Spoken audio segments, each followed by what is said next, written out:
2026ರ ಮೊದಲನೇ ದಿನದ ಆರ್ಥಿಕ ಶುಭಾಶಯಗಳ ದರ್ಶನ ನಿಮಗೆ ಇಲ್ಲಿ ಬಿಳಿಗಿರಿ ರಂಗನ ಬೆಟ್ಟದಲ್ಲಿ ವಿಶ್ವಶಾಂತನಿಕೇತನ ಆಶ್ರಮದಲ್ಲಿ ಯೋಗಾಭ್ಯಾಸವನ್ನು ಮಾಡ್ತಾ ಇದ್ದೇವೆ. ಈ ಅಭ್ಯಾಸ ಮಾಡೋದ್ರಿಂದ ಹೃದಯದಲ್ಲಿರುವ ಅಶುದ್ಧ ಹವೆಯೆಲ್ಲ ನಿವಾರಣೆ ಆಗ್ತದೆ, ಕಾಲುಗಳಿಗೆ ಸಶಕ್ತ ಆಗ್ತವೆ ಮತ್ತು ಎದೆಯ ಭಾಗವು ಕೂಡ ವಿಸ್ತಾರಗೊಳ್ಳುತ್ತದೆ, ನಮ್ಮ ಶೋಲ್ಡರು ಮಜಬೂತಾಗ್ತವೆ. ಇದು ಮೊದಲೇ ಆಸನವನ್ನು ಮಾಡೋದ್ರಿಂದ ನಮ್ಮ ಹೃದಯ ಸಶಕ್ತವಾಗಿರ್ತದೆ. ಇದನ್ನು ದರ್ಶನ್ ಅವರು ಮೈಸೂರು ಯೂನಿವರ್ಸಿಟಿಯಲ್ಲಿ ಯೋಗ ಶಿಕ್ಷಕರಾಗಿ ಅವರು ಯೋಗವನ್ನು ಕಲಿಸ್ತಾ ಇದ್ದಾರೆ. ಇದರಿಂದ ಬೆನ್ನೋವು ನಿವಾರಣೆ ಆಗ್ತದೆ ಮತ್ತು ಕಾಲುಗಳ ಸ್ನಾಯುಗಳು ಸಶಕ್ತವಾಗ್ತವೆ, ಮುಂದೆ ಬಾಗಿರುವ ಶರೀರ ಸಂತುಲನವಾಗ್ತದೆ, ಹೃದಯದಲ್ಲಿರುವ ಅಶುದ್ಧ ಹವೆಯೆಲ್ಲ ಹೊರಹೋಗಿ ಶರೀರ ಸಶಕ್ತಗೊಳ್ಳುತ್ತದೆ.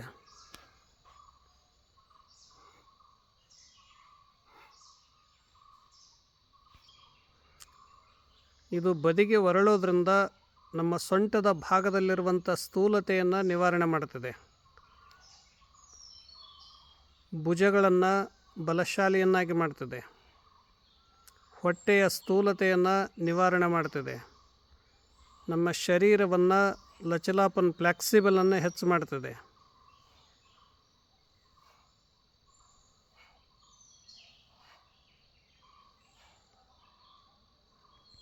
ಇದು ಕಾಲುಗಳ ತೊಡೆಯ ಸ್ನಾಯುಗಳನ್ನು ಸಶಕ್ತ ಮಾಡ್ತದೆ, ಮೊಣಕಾಲುಗಳನ್ನು ನೋವುಗಳನ್ನು ನಿವಾರಿಸ್ತದೆ. ಆದರೆ ನಮ್ಮ ಶಕ್ತಿಗನುಗುಣವಾಗಿ ಈ ಆಸನವನ್ನು ಮಾಡ್ತಾ ಹೋಗಬೇಕು. ಇಷ್ಟು ಪ್ರಮಾಣವಾಗಿ ನಮಗೆ ಕಾಲನ್ನು ಮೇಲೆ ಎತ್ತಲಿಕ್ಕೆ ಆಗದೇ ಇದ್ದರೂ ಕೂಡ, ಮೊಣಕಾಲು ನಮ್ಮ ಹೃದಯಕ್ಕೆ ಸ್ಪರ್ಶ ಆಗದೇ ಇದ್ದರೂ ಕೂಡ ನಮ್ಮ ಶಕ್ತಿಗನುಗುಣವಾಗಿ ಈ ಆಸನವನ್ನು ನಾವು ಮಾಡ್ತಾ ಹೋಗಬೇಕು.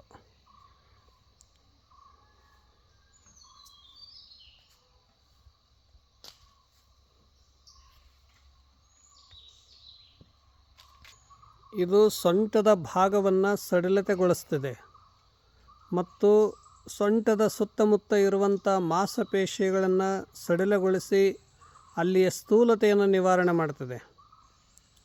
ಇದು ನಮ್ಮ ಶಕ್ತಿಗನುಗುಣವಾಗಿ ನಿಧಾನವಾಗಿ ನಾವು ಮಾಡ್ತಾ ಹೋಗಬೇಕು.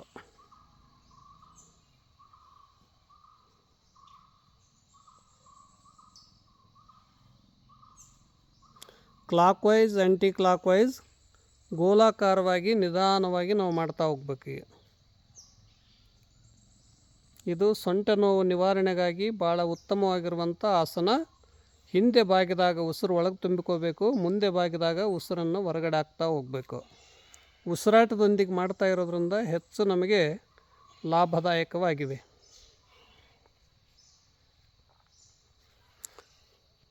ಸೊಂಟ ನೋವು ನಿವಾರಣೆಯನ್ನು ಮಾಡ್ತದೆ, ಮುಂದೆ ಬಾಗಿರುವ ಶರೀರವನ್ನು ಹಿಂದೆ ಬಾಗಿಸ್ತದೆ, ಸಂತುಲನಗೊಳಿಸ್ತದೆ.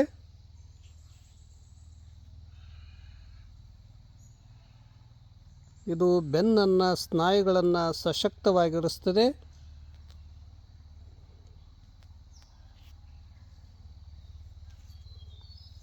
ನಮ್ಮ ಶಕ್ತಿಗನುಗುಣವಾಗಿ ಈ ಆಸನವನ್ನು ನಾವು ಮಾಡ್ತಾ ಹೋಗಬೇಕು. ಹಿಂದೆ ಬಾಗಿದಾಗ ಉಸಿರನ್ನು ತುಂಬಿಕೊಂಡು ನಿಲ್ಲಿಸಿ ದೀರ್ಘ ಉಸಿರಾಟ ಮಾಡ್ತಾ ಮತ್ತೆ ನಿಧಾನವಾಗಿ ವಾಪಸ್ ನಾವು ಬರೋದು. ಹಿಂದೆ ಮುಂದೆ ಎರಡೂ ಭಾಗದಲ್ಲಿ ಮುಂದೆ ಬಾಗಿದಾಗ ಉಸಿರು ಹೊರಗಡೆ ಹಾಕ್ತೀವಿ, ಹಿಂದೆ ಬಾಗಿದಾಗ ಉಸಿರನ್ನು ಒಳಗಡೆ ತುಂಬಿಕೊಳ್ತೀವಿ. ಇದರಿಂದ ಕಾಲುಗಳ ಸ್ನಾಯುಗಳು ಸಶಕ್ತವಾಗ್ತಿವೆ, ಸೊಂಟ ನೋವು ನಿವಾರಣೆ ಆಗ್ತಿದೆ, ಬೆನ್ನಿನ ಸ್ನಾಯನ್ನು ಸಶಕ್ತಗೊಳಿಸ್ತಿದೆ, ಪೀಠ ದರ್ದವನ್ನು ಕಡಿಮೆ ಮಾಡುತ್ತದೆ, ಥೈರಾಯ್ಡ್ ನೋವು ನಿವಾರಣೆ ಆಗ್ತಿದೆ. ನಮ್ಮ ಶಕ್ತಿಗನುಗುಣವಾಗಿ 4 ಸಲ 6 ಸಲ ಈ ಆಸನವನ್ನು ನಾವು ಮಾಡ್ಬೋದು. ಇದು ಮೊಣಕಾಲು ನೋವನ್ನು ನಿವಾರಣೆ ಮಾಡುವುದಕ್ಕಾಗಿ घुटनों को तकलीफ से छुटकारा पाने के लिए यह आसन बहुत उत्तम है. इसको धीरे धीरे करना है. आपको कितना साध्य है उतना ही झुकना है. ಎಷ್ಟು ಸಾಧ್ಯ ಆಗ್ತದೋ ಅಷ್ಟು ಕೆಳಗೆ ಕೂಡೋದು ಮೇಲೆ ಹೇಳೋದು, ಸ್ಲೋ ಮಾಡ್ತಾ ಹೋಗ್ಬೇಕು ಇದನ್ನು.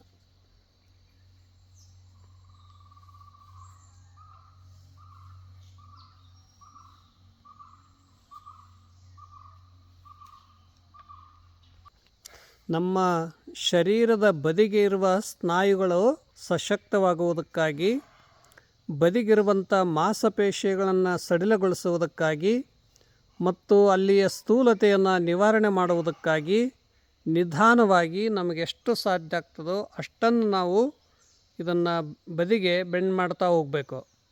ಇದರಿಂದ ಭಾಳ ಉತ್ತಮವಾಗಿ ಶರೀರ ಸಶಕ್ತಗೊಳಿಸ್ತದೆ, ಬದಿಗಿರುವ ಮಾಂಸಪೇಶಿಗಳನ್ನು ನಿವಾರಣೆ ಮಾಡ್ತದೆ, ಸ್ಥೂಲತೆಯನ್ನು ನಿವಾರಣೆ ಮಾಡ್ತದೆ.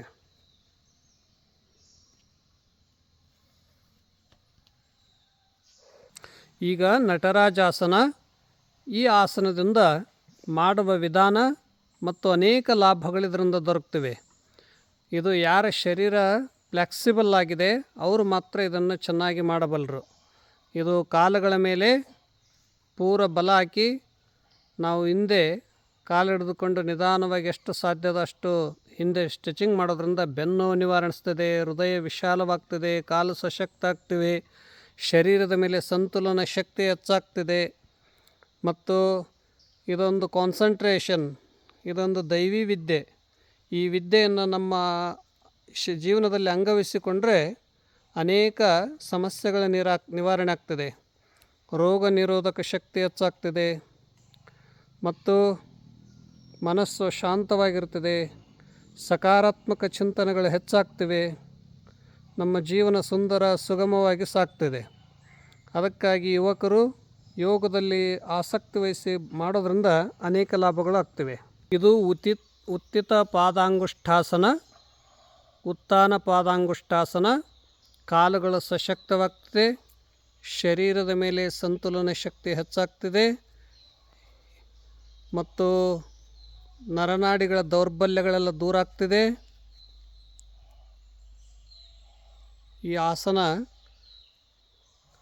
ಏಕಾಗ್ರತೆ ಶಕ್ತಿಯನ್ನು ಹೆಚ್ಚು ಮಾಡ್ತದೆ.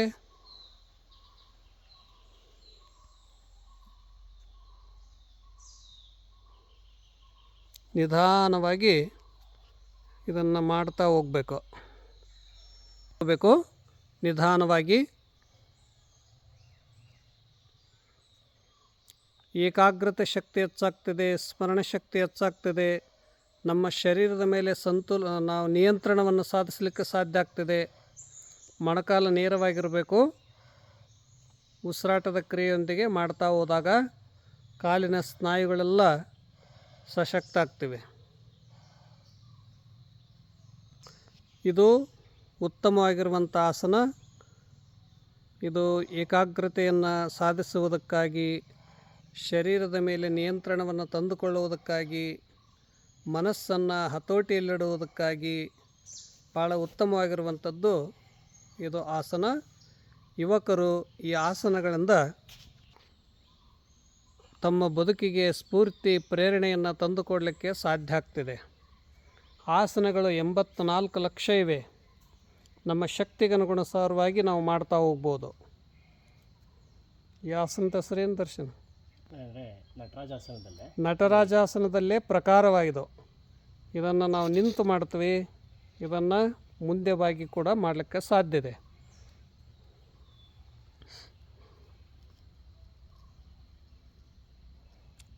ನಟರಾಜಾಸನದ ಪ್ರಕಾರ ಇದು.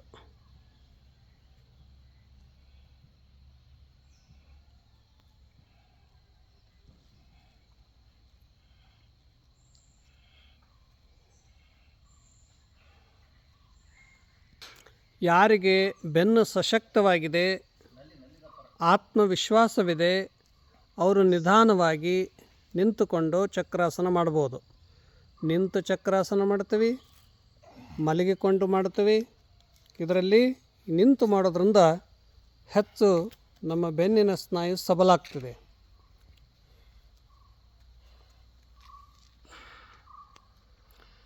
ಇದು ಚಕ್ರದ ಆಕಾರದಲ್ಲಿ ಇರುವಂಥದ್ದು, ಬೆನ್ನಿನ ಸ್ನಾಯುವನ್ನು ಸಬಲಗೊಳಿಸುವಂಥದ್ದು.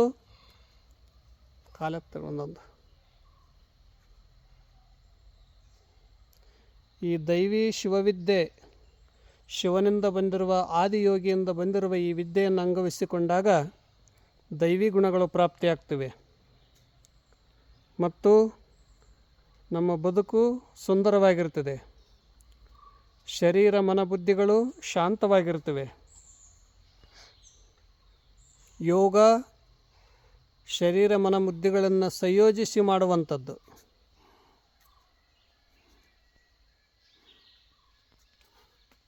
ಚಕ್ರಾಸನದಲ್ಲಿ ಅನೇಕ ಪ್ರಕಾರಗಳು. ಇದರ ವಿಪರೀತವಾಗಿ ಪಶ್ಚಿಮೋತ್ತಾನಾಸನ, ಪಾದಹಸ್ತಾಸನ,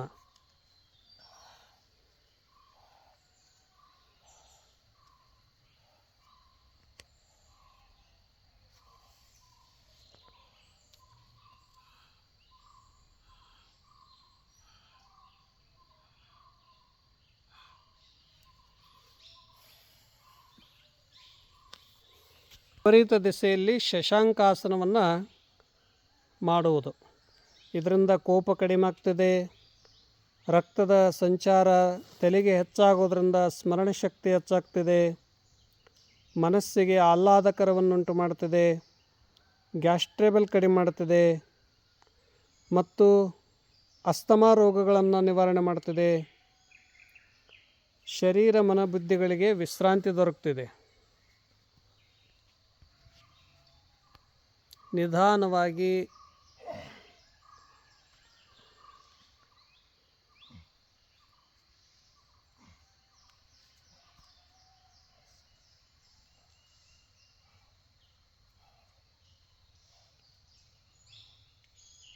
ಸಂಪೂರ್ಣ ಶರೀರವನ್ನು ಬೆಂಡ್ ಹಿಂದಕ್ಕೆ ಮಾಡಿ ಹಿಂಬಡದ ಮೇಲೆ ಕೈಗಳನ್ನಿಟ್ಟುಕೊಂಡು ಉಸಿರಾಟ ಕ್ರಿಯೆಯೊಂದಿಗೆ ಮಾಡ್ತಾ ಹೋಗೋದು ಕಪೋತಾಸನ.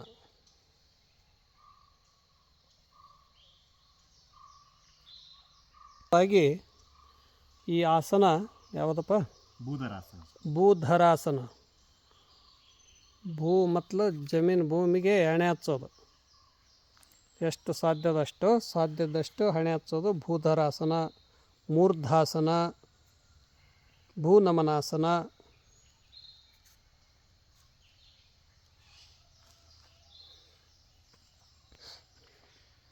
ಇದು ಕಪೋತಾಸನದಲ್ಲಿ ಇದು ಒಂದು ಪ್ರಕಾರ. ಏಕಪಾದ ಕಪೋತಾಸನ.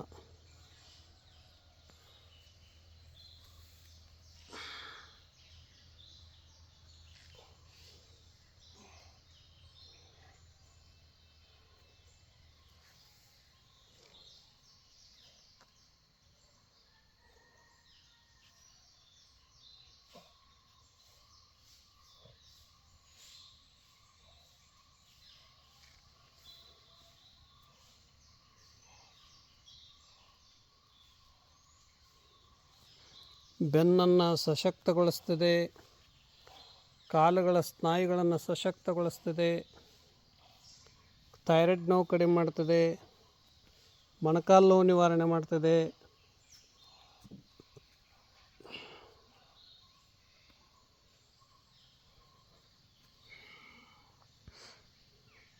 ಭೂನಮನಾಸನ ಇದು ವಿಪರೀತ ದಿಶೆಯಲ್ಲಿ ಮಾಡ್ತಾ ಹೋಗೋದು.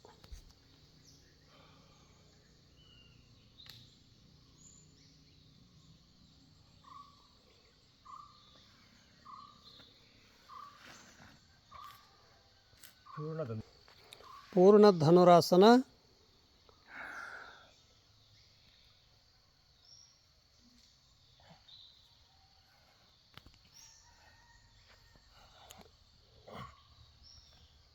ಕಾಲುಗಳೆಷ್ಟು ಹಿಂದೆ ಬರ್ತವೆ ಮುಂದೆ ಬರ್ತವೆ ಅಷ್ಟು ಇದು ಸೊಂಟದ ಭಾಗಕ್ಕೆ ಹೆಚ್ಚು ಪರಿಣಾಮವನ್ನುಂಟು ಮಾಡ್ತದೆ.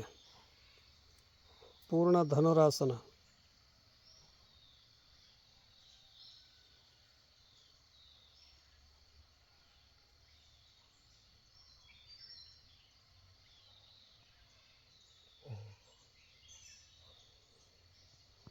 ಲಿವರ್ ಕಿಡ್ನಿಗಳನ್ನು ಸಶಕ್ತಗೊಳಿಸ್ತದೆ. ಹೊಟ್ಟೆಯ ಕರಳುಗಳಿಗೆ ಮಸಾಜ್ ಆಗ್ತದೆ.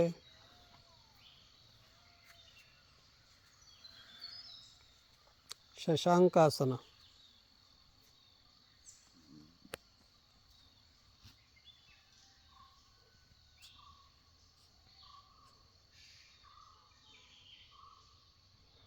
ದೀರ್ಘವಾದ ಉಸಿರಾಟ ಮಾಡ್ತಾ ಇರಬೇಕದ್ರಲ್ಲಿ ಶರೀರಕ್ಕೆ ವಿಶ್ರಾಂತಿ ದೊರಕ್ತಿದೆ.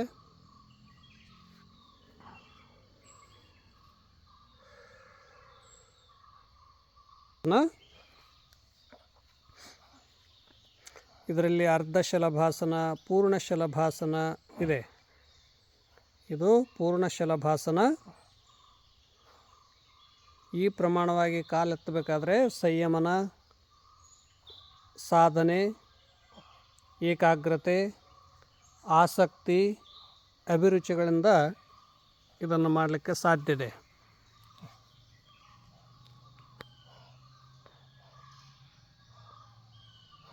ಪೂರ್ಣ ಶಲಭಾಸನ.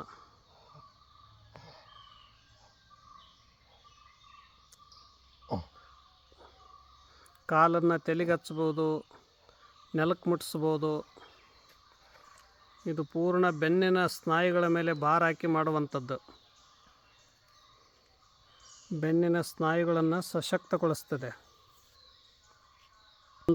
ಈಗ ಮಾಡ್ತಾ ಇರುವ ಆಸನ ಬಕಾಸನ. ಬಕಾಸನದಲ್ಲಿ ದ್ವಿಹಸ್ತ ಭುಜಂಗಾಸನ, ಬಕಾಸನ, ಕಾಕಾಸನ. ಇದು ಕೈಗಳನ್ನು ಸಶಕ್ತ ಮಾಡ್ತದೆ, ಮಣಿಕಟ್ಟುಗಳನ್ನು ಸಶಕ್ತ ಮಾಡ್ತದೆ. ಪೂರ ಕೈಗಳ ಮೇಲೆ ಭಾರ ಹಾಕಿ ಮಾಡ್ತಾ ಇರೋದ್ರಿಂದ ಏಕಾಗ್ರತೆ ಹೆಚ್ಚಾಗ್ತದೆ. ಶರೀರದ ಮೇಲೆ ಸಂಯಮನ ಸಾಧಿಸಲಿಕ್ಕೆ ಸಾಧ್ಯ ಇದೆ. ಇದು ನಿಧಾನವಾಗಿ ನಾವು ಪೂರ್ಣ ಮೊಣಕೈ ಮೇಲೆ ಭಾರ ಹಾಕಿ ಮಾಡ್ತಾ ಇರುವುದು ಬಕಾಸನ.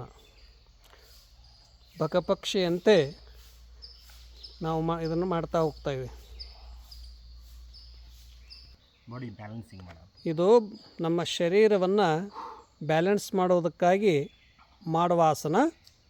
ನಿಧಾನವಾಗಿ ಮಾಡ್ತಾ ಹೋಗಬೇಕು. ಕುತ್ತಿಗೆ ಮೇಲೆ ಪರಿಣಾಮ ಒತ್ತಡ ಆಗ್ತಿದೆ.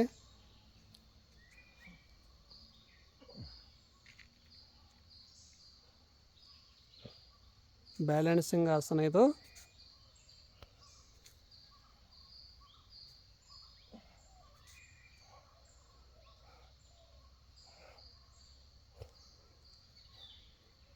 ಪೂರ್ಣ ಕುತ್ತಿಗೆ, ಕೈಗಳ ಮೇಲೆ ಭಾರ ಇದೆ ಶರೀರದ ಸಮಗ್ರ.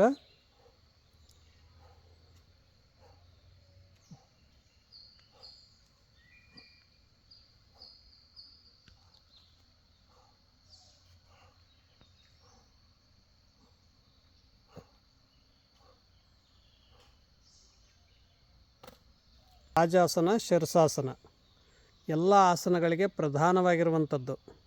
ಸಮಗ್ರ ಶರೀರಕ್ಕೆ ಇದು ಸಮಗ್ರ ನರನಾಡಿಗಳಿಗೆ ಪರಿಣಾಮವನ್ನುಂಟು ಮಾಡುವಂಥದ್ದು. ಸ್ಮರಣ ಶಕ್ತಿ ಹೆಚ್ಚು ಮಾಡ್ತಿದೆ, ಏಕಾಗ್ರತೆ ಶಕ್ತಿ ಹೆಚ್ಚಾಗ್ತಿದೆ, ಮೆದುಳಿಗೆ ರಕ್ತ ಸಂಚಾರ ಹೆಚ್ಚಾಗ್ತಿದೆ, ನಮ್ಮ ಶರೀರ ಸಂತುಲನವಾಗಿರ್ತದೆ, ಕುತ್ತಿಗೆ ಸಬಲಗೊಳ್ಳುತ್ತದೆ. ಇದಕ್ಕೆ ಸರ್ವಾಂಗ ಸುಂದರ ಆಗುವಂಥದ್ದು ಶೀರ್ಷಾಸನ. ಶೀರ್ಷಾಸನದಲ್ಲಿ ಪ್ರಕಾರಗಳು: ನಮಸ್ಕಾರಾಸನ,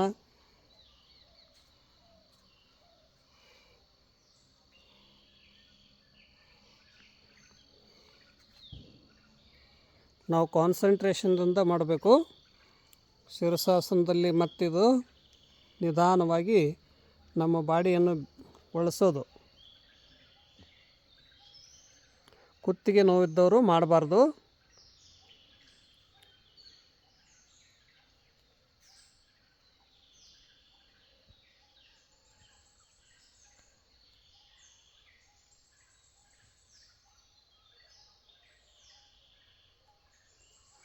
ಎರಡು 2026 ಮೊದಲನೇ ದಿನ ಸೂರ್ಯ ಉದಯದಲ್ಲಿ ಬ್ರಾಹ್ಮಿ ಮುಹೂರ್ತದಲ್ಲಿ ಪ್ರತಿನಿತ್ಯ ಯೋಗ ಮಾಡೋದ್ರಿಂದ ಯೋಗ ಜೀವನ ನಮ್ಮದಾಗ್ತದೆ. ಯೋಗಿ ಅಂದರೆ ಯಾರು ಯೋಗಾಸನವನ್ನು ಚೆನ್ನಾಗಿ ಮಾಡ್ತಾರೆ, ಮನಸ್ಸನ್ನು ಬುದ್ಧಿಯನ್ನು ಶುದ್ಧವಾಗಿ ಸಂಯಮನಗೊಳಿಸಿ ಇಟ್ಟುಕೊಳ್ತಾರೆ, ಅವರೇ ಯೋಗಿಗಳು. ಅವರು ವನದಲ್ಲಿರಲಿ, ಮನೆಯಲ್ಲಿರಲಿ, ಯಾವುದೇ ಕ್ಷೇತ್ರದಲ್ಲಿದ್ದರೂ ಕೂಡ ಯೋಗಾಸನದಿಂದ ಯೋಗಿಗಳಾಗಲಿಕ್ಕೆ ಸಾಧ್ಯ ಆಗ್ತದೆ. ಈಗ ಸರ್ವಾಂಗಾಸನ. ಬೆನ್ನ ಮೇಲೆ ಮಲಗಿಕೊಂಡು ನಿಧಾನವಾಗಿ ಕಾಲುಗಳನ್ನು ಮೇಲೆತ್ತಿ ಸರ್ವ ಅಂಗಗಳಿಗೆ ಪರಿಣಾಮವನ್ನುಂಟು ಮಾಡುವುದು ಸರ್ವಾಂಗಾಸನ. ಬೆನ್ನು, ಕುತ್ತಿಗೆ, ಇಲ್ಲಿ ಬೆನ್ನು ನೇರವಾಗಿದೆ, ಕಾಲುಗಳು ನೇರವಾಗಿವೆ. ಥೈರಾಯ್ಡ್ ನೋವು ಕಡಿಮೆ ಮಾಡ್ತದೆ. ವಿಪರೀತ ದಿಶೆಯಲ್ಲಿ ರಕ್ತ ಸಂಚಾರ ಆಗ್ತಾ ಇರೋದ್ರಿಂದ ಮುಖದಲ್ಲಿ ಸುಂದರತೆ ಹೆಚ್ಚಾಗ್ತದೆ, ಸ್ಮರಣ ಶಕ್ತಿ ಹೆಚ್ಚಾಗ್ತದೆ. ಅನೇಕ ಲಾಭಗಳು ಈ ಸರ್ವಾಂಗಾಸನದಿಂದ ದೊರಕ್ತಿವೆ. ಇದರಲ್ಲಿ ಇದು ಹಲಾಸನ, ಅರ್ಧ ಹಲಾಸನ, ಪೂರ್ಣ ಹಲಾಸನ,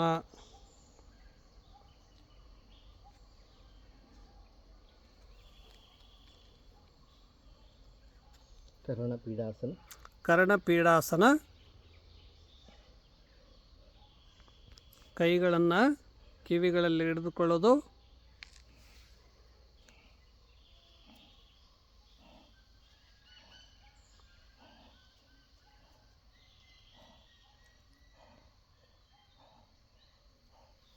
ಊರ್ಧ್ವ ಪದ್ಮಾಸನ. ಊರ್ಧ್ವ ಪದ್ಮಾಸನ,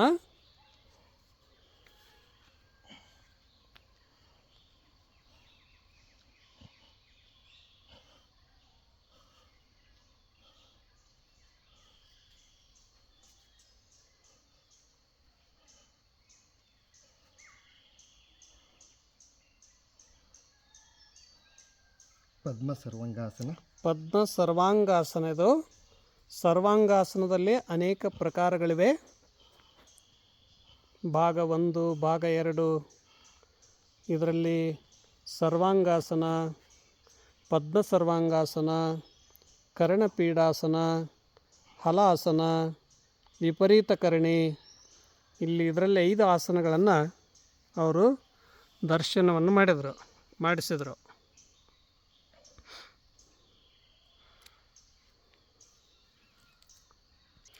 ಅದರ ವಿಪರೀತದಲ್ಲಿ ಪಶ್ಚಿಮೋತ್ಥಾನಾಸನ,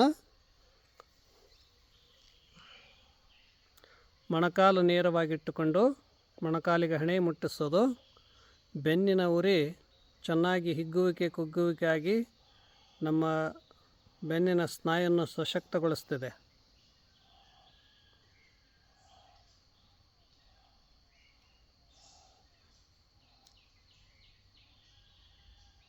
ಯೋಗವಿದ್ಯೆ ಮನಸ್ಸನ್ನು ಶಾಂತವಾಗಿ ಸಮಾಧಾನವಾಗಿರಿಸ್ತದೆ. ವಿಚಾರಗಳಲ್ಲಿ ಪರಿವರ್ತನೆ, ಜೀವನದಲ್ಲಿ ಪರಿವರ್ತನೆಗಳನ್ನು ಉಂಟು ಮಾಡ್ತದೆ. ಯೋಗ ಜೀವನ ಶ್ರೇಷ್ಠ ಜೀವನ, ಪರಮೋತ್ಕೃಷ್ಟ ಜೀವನ. ಈಗ ಪೂರ್ಣ ಪಶ್ಚಿಮೋತ್ಥಾನಾಸನ.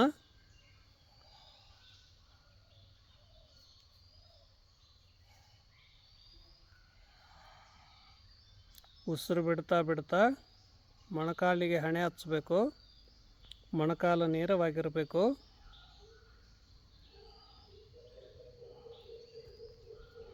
ಬೆನ್ನಿನ ಉರಿಯನ್ನು ಸಶಕ್ತಗೊಳಿಸ್ತದೆ. ಆದರೆ ಬೆನ್ನು ಇದ್ದವ್ರು ಮಾಡಬಾರ್ದು.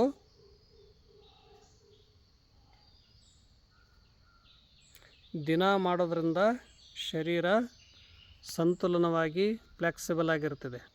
ಕಾಲುಗಳನ್ನು ಬದಿಗೆ ಚಾಚಿ ನಿಧಾನವಾಗಿ ಕೈಗಳ ಮೇಲೆತ್ತು ಉಸಿರು ಒಳಗೆ ತಗೊಂಡು ಕೈ ಮುಂದೆ ಚಾಚಿ ಹಣೆ ನೆಲಕ್ಕಚ್ಚಿ ಉಸಿರು ಬಿಡ್ತಾ ಬಿಡ್ತಾ ಹಾಗೆ ಎಷ್ಟು ಸಾಧ್ಯದ ಅಷ್ಟು ಮುಂದೆ ಬರ್ತಾ ಹೋಗೋದು.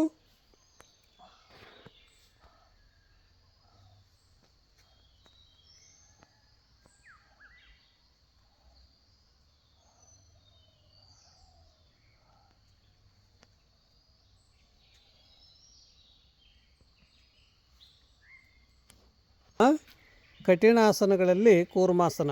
ಮೊದಲದ್ದು ಸರಳಾಸನಗಳು, ಸ್ವಲ್ಪ ಅದಕ್ಕಿಂತ ಪೂರ್ವ ತಯಾರಿ ಆಸನಗಳು, ಪ್ರಧಾನಾಸನಗಳು. ಇದು ಕಠಿಣಾಸನ.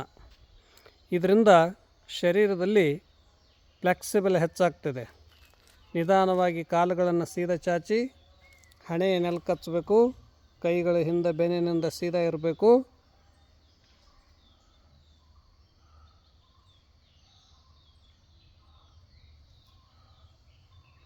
ಕೂರ್ಮಾಸನ.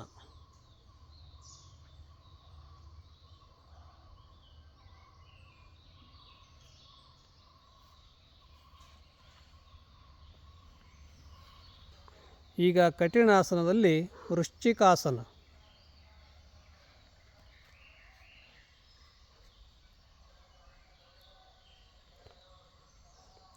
ಪೂರ ಕೈಗಳ ಮೇಲೆ ಬಾರಾಕಿ ಕಾಲುಗಳನ್ನು ಮೇಲೆತ್ತಿ ಬ್ಯಾಲೆನ್ಸಿಂಗ್ ಮಾಡ್ತಾ ಹೋಗೋದು ನಿಧಾನವಾಗಿ.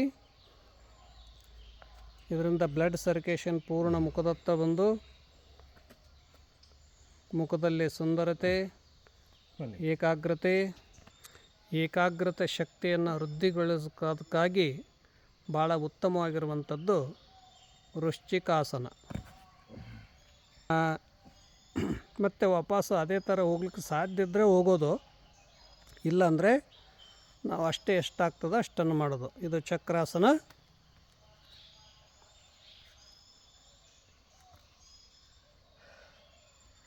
ಈಗ ಕಠಿಣಾಸನದಲ್ಲಿ ಏಕಪಾದ ಶರಾಸನ. ಒಂದು ಕಾಲನ್ನು ತಗೊಂಡೋಗಿ ತಲೆ ಮೇಲೆಯನ್ನು ಹಾಕೋದು. ಯಾರಿಗೆ ಇದು ಸೊಂಟದಲ್ಲಿ ಸಶಕ್ತತೆ ಇರ್ತದೆ, ಸಾಧನೆ ಇರ್ತದೆ, ಬ್ಯಾಲೆನ್ಸ್ ಇರ್ತದೆ, ಅವ್ರು ಮಾತ್ರ ಇದನ್ನು ಮಾಡಲಿಕ್ಕೆ ಸಾಧ್ಯತೆ. ಏಕಪಾದ ಶಿರಾಸನ, ದ್ವಿಪಾದ ಶಿರಾಸನ. ಒಂದು ಕಾಲನ್ನು ತಲೆಯ ಮೇಲೆ ಹಾಕ್ಕೊಂಡು ಕೈಗಳನ್ನು ಮುಗಿದು ನಮಸ್ಕಾರ ಮಾಡ್ಬೋದು.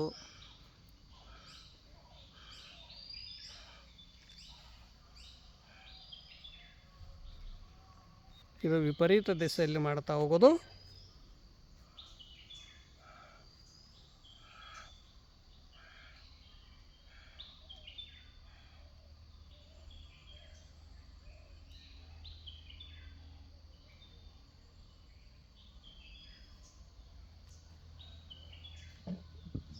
ಇದು ಆಕರ್ಣ ಧನುರಾಸನ. ತೊಡೆಯ ಸ್ನಾಯುಗಳನ್ನು ಸಶಕ್ತಗೊಳಿಸ್ತದೆ, ಅಲ್ಲಿಯ ಸ್ಥೂಲತೆಯನ್ನು ನಿವಾರಣೆ ಮಾಡುತ್ತದೆ, ಏಕಾಗ್ರತೆಯಿಂದ ಹೆಚ್ಚು ಶಕ್ತಿಯನ್ನು ತಂದುಕೊಡುತ್ತದೆ, ಶರೀರಕ್ಕೆ ಊರ್ಜಾ ಶಕ್ತಿ ನೀಡುವುದು ಯೋಗ, ಮನಸ್ಸನ್ನು ವಿಶಾಲಗೊಳಿಸುವುದು ಯೋಗ, ಭಾವನೆಗಳನ್ನು ಸುಂದರಗೊಳಿಸುವುದು ಯೋಗ, ಸರ್ವಾಂಗೀಣ ವಿಕಾಸಗೊಳಿಸುವುದು ಯೋಗ. ಈಗ ಪದ್ಮಮಯೂರಾಸನ. ಮಯೂರಾಸನದಲ್ಲಿ ಅನೇಕ ಪ್ರಕಾರಗಳು. ಪದ್ಮಾಸನವನ್ನು ಹಾಕಿಕೊಂಡು ನಾವು ಮಯೂರಾಸನ ಮಾಡೋದ್ರಿಂದ ಹೊಟ್ಟೆಯ ಸ್ಥೂಲತೆ ನಿವಾರಣೆ ಆಗ್ತದೆ, ಕರಳುಗಳಿಗೆ ಮಸಾಜ್ ಆಗ್ತದೆ ಮತ್ತು ಏಕಾಗ್ರತೆ ಶಕ್ತಿ ಹೆಚ್ಚಾಗ್ತದೆ, ಜೀರ್ಣಕ್ರಿಯೆ ಹೆಚ್ಚಿಸ್ತದೆ. ಪದ್ಮಮಯೂರಾಸನ.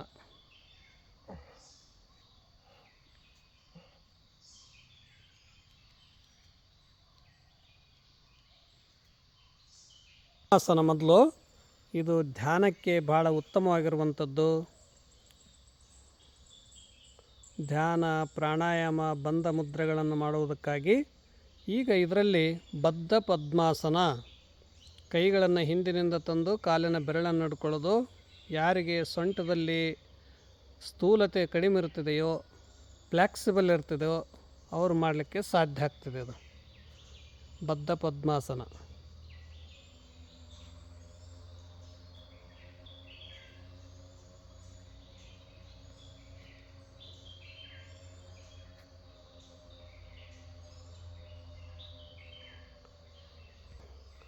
ಇದು ಗೋಮುಖಾಸನದಂತೆ ಹಿಂದಿನಿಂದ ಕೈಗಳನ್ನು ಕಟ್ಟಿ ನಮಸ್ಕಾರ ಮಾಡೋದು, ಭೂನಮನಾಸನ. ಪದ್ಮಾಸನದಲ್ಲಿ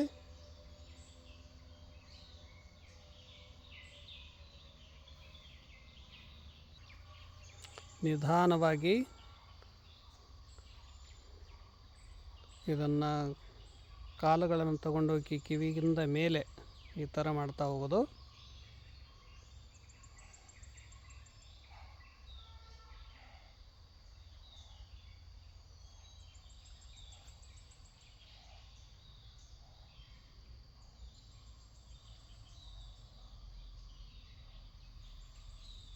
ವಿಪರೀತ ದಿಸೆಯಲ್ಲಿ ಮಾಡ್ತಾ ಹೋಗೋದು.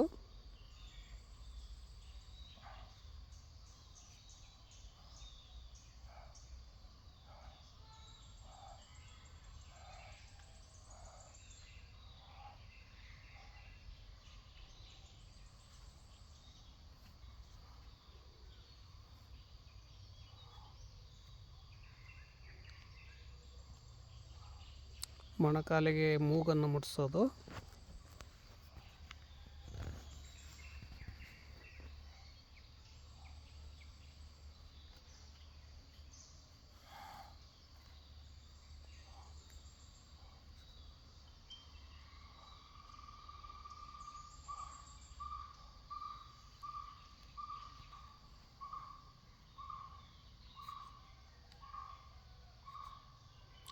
ಎರಡು ಕಾಲುಗಳು ಸೀದಾ ಮಾಡಿ ಮೊಣಕಾಲಿಗೆ ಮೂಗನ್ನು ಮುಟ್ಟಿಸ್ತಾ ಹೋಗಬೇಕು. ಇದು ಬೆನ್ನು ಸಶಕ್ತ ಇದ್ದರೆ ಮಾತ್ರ ಮಾಡೋಕ್ಕೆ ಸಾಧ್ಯ ಇದೆ.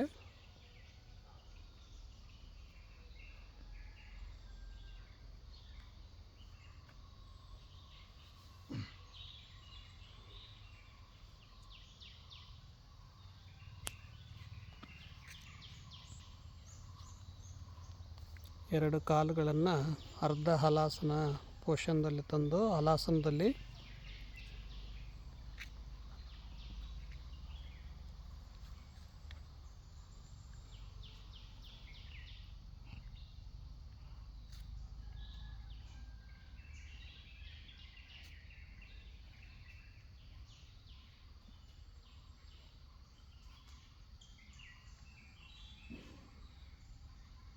ಮಲಗೋದು, ಏಳೋದು.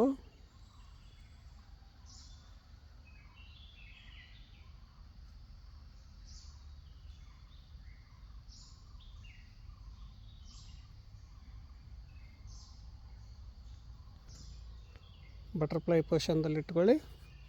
ಬದ್ಧಾಸನ, ಹಣೆಯಲ್ಲಿ ಕಚ್ಚಿ ಅದಕ್ಕೆ